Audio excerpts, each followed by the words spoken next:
Together we stand. And divided we fall. Cause we in this thing.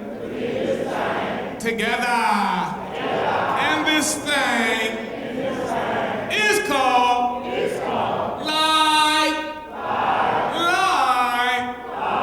So look at your neighbor and say, neighbor, it's up to you to make a difference. If it's gonna be, it's up to you and me to not to be stuck on stupid because stupid is as stupid does. Now my name is Ken Johnson. I'll be the master of ceremony for the day. We got a long, filled, fun, packed day for you. You're gonna be empowered, encouraged, enlightened, infused with the passion of how to become great in the profession and the areas that you want to do. So look at your neighbor one more time. Say, neighbor, it's up to you to keep the dream alive. We're here on Martin Luther King's holiday. My topic for the day as we go through is this champion, but I want to encourage you to be eagles and not chickens. On the back of my shirt, it says, you can fly high or cluck low. Excellence versus mediocrity is your choice. Because repeat after me, we're not born winners, and we're not born losers, we're born choosers. Everyone in here who can say that you have reached your potential, I mean, you are the best that you can possibly be right now. Let's go, come on, let me see some hands, anyone? All right, because if there was someone who was going to, we have at least one, because I was going to say congratulations. You have nowhere to go but down from here, if you feel like you've made it all the way. But for the rest of us, we can get better. So let me hear from the coolest people, the people that are really in here who have it going on. Let me hear you say, I can get better. Say it again like you really mean it. I can get better. So now for the rest of us who are not as cool as they are, we definitely can say together, I can get better. Okay, so now everybody, all together, let's say it. I can get better. All right, so that's what we're all about today. We're all about helping you be better. We're going to be focusing on 4 things today: how to plan, how to prepare, how to play, and how to live like a what? Like a champion, like a champion. Let's get after it right now. I can't say enough about Dennis Jarrett, the sponsorship, the other presenters, in terms of how this event has gone on. It's been terrific. As a matter of fact, the playbook, as I've read through it, it's something that I'm going to apply in my own life, because living like a champion is something that's ongoing. You don't ever reach the point where you're there. And that's something that I really want you to take heart of and take hold of.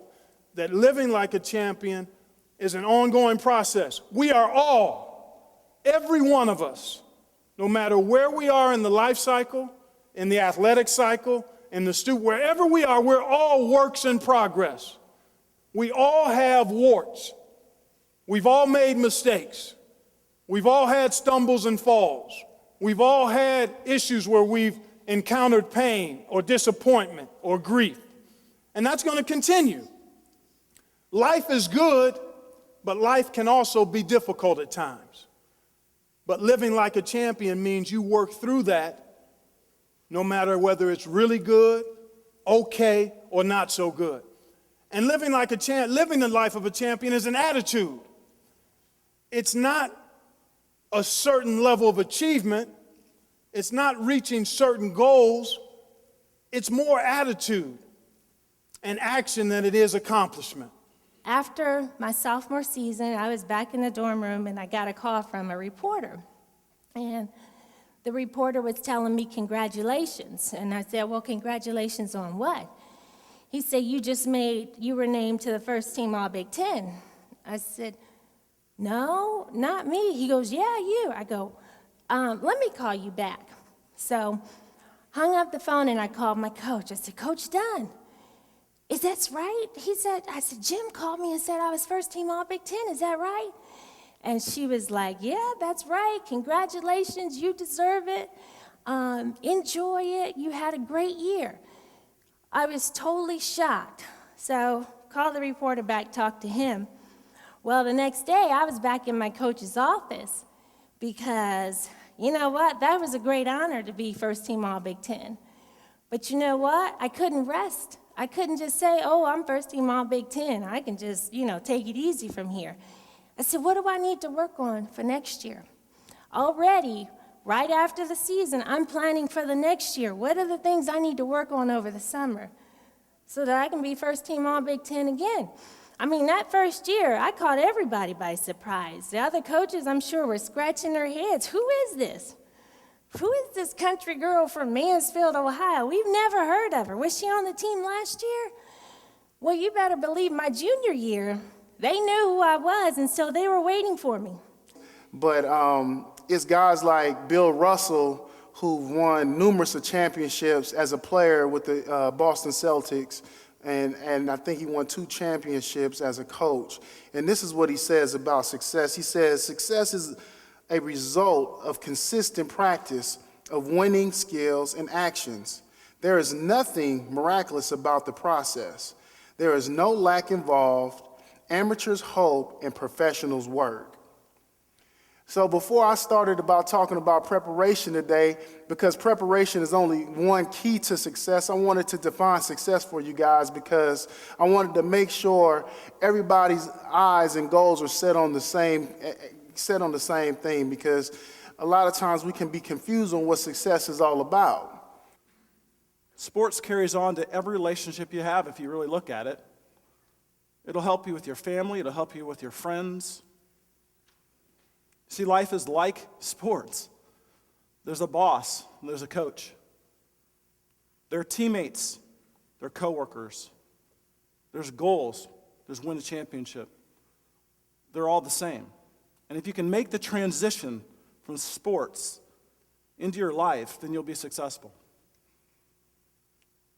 You have to have an audible. When Peyton Manning stands underneath the center, he looks over the defense. Does he have a second play? Does he have something else he's going to do in life or on the field that moment? Or does he just run the play anyway?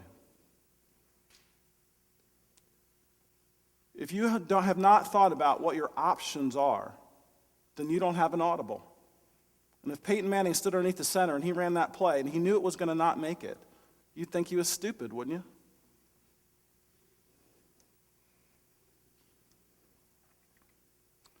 So focus.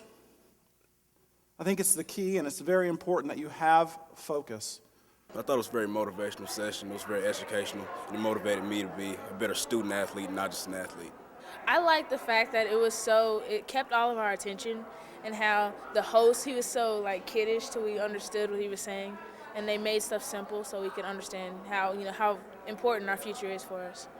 I think it's very important to get the information out to us, because today kids, just are falling, and we really need some inspiration from people that are already gone through the things that we're going through right now. So I feel that it's real helpful for us. My favorite part is when Tariq Glenn came out. It surprised me to see. It was good to see a different side of him besides just the coach football player and the retired NFL Pro Bowler. He was a really good guy, and I liked him. Being an ex-athlete myself, when I was growing up, I didn't have anyone in my life who was helping me understand things that were greater than just the physical aspect of playing sports. And what I believe this program does is not only help a student to prepare from an athletic perspective, but it allows him to prepare for life in general. In life, you need to be prepared and know what you're going to do, because a lot of times if you're trying to make it to the NBA, you won't. So, you need to have, an audible, like they say, and have a second option, so you'll be prepared and successful. Once we found out about the event and the cause of it, it was okay, this is great. Because my son is in sports, has been in sports for years. But what I liked about the event and what I wanted him to get out of the event was, there are things that we preach all the time as parents, but it falls on deaf ears. So to be able to come here and listen to all those people that are athletes and have been through what he's going through, explain it to him, then he hears it a little bit better than us saying it to him all the time.